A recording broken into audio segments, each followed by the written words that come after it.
السلام علیکم ورحمۃ اللہ وبرکاتہ۔ کیسے ہیں ساتھیوں آپ لوگ؟ الحمدللہ آج لے کر حاضر ہوئے ہیں سبق آموز کہانیاں۔ آج کی کہانی میں ہمارا عنوان ہے غلام طوطا۔ تو آئیے شروع کرتے ہیں۔ اعوذ باللہ من الشیطان الرجیم، بسم اللہ الرحمن الرحیم۔ رب اشرح لی صدری ویسر لی امری واحلل عقدۃ من لسانی یفقہوا قولی ربی زدنی علما۔ حکایت بیان کی جاتی ہے کہ ایک آدمی نے ایک طوطا پال رکھا تھا۔ وہ طوطا باتیں بھی کرتا تھا۔ ایک دن اس آدمی نے طوطے سے کہا کہ میں دور کے سفر پر جا رہا ہوں، وہاں سے کوئی چیز منگوانی ہو تو بتاؤ۔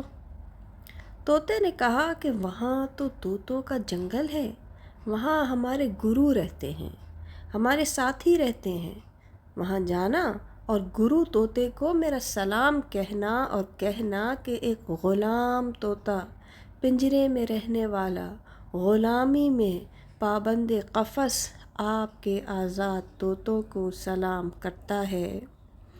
سوداگر وہاں پہنچا اور اس نے جا کر یہ پیغام دیا۔ اچانک جنگل میں پھڑ پھڑ کی آواز آئی، ایک طوطا گرا، دوسرا گرا اور پھر سارا جنگل ہی مر گیا۔ سوداگر بڑا حیران کہ یہ پیغام کیا تھا، قیامت ہی تھی، اور اداس ہو کے چلا آیا۔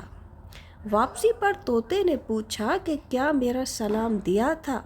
اس نے کہا کہ بڑی اداس بات ہے، سلام تو میں نے پہنچا دیا مگر تیرا گرو مر گیا اور سارے چیلے بھی مر گئے۔ اتنا سننا تھا کہ وہ طوطا بھی مر گیا۔ سوداگر کو بڑا افسوس ہوا۔ اس نے مردہ طوطے کو اٹھا کر باہر پھینک دیا۔ طوطا فوراً اڑ گیا اور شاخ پر جا کر بیٹھ گیا۔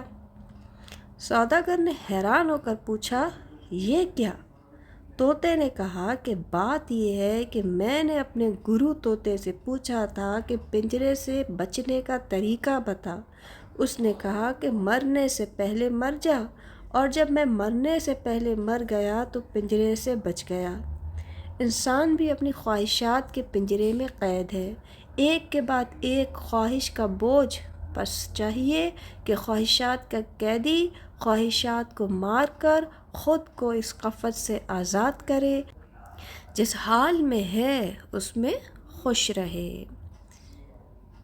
جی ساتھی، الحمدللہ انشاءاللہ امید کرتی ہوں آج کی حکایت آپ کو پسند آئی ہوگی۔ اگلی آنے والی نئی کہانی تک کے لیے مجھے اجازت دیجیے۔ سبحانک اللہم و بحمدک، اشہد ان لا الہ الا انت، استغفرک و اتوب الیک۔ السلام علیکم ورحمۃ اللہ وبرکاتہ۔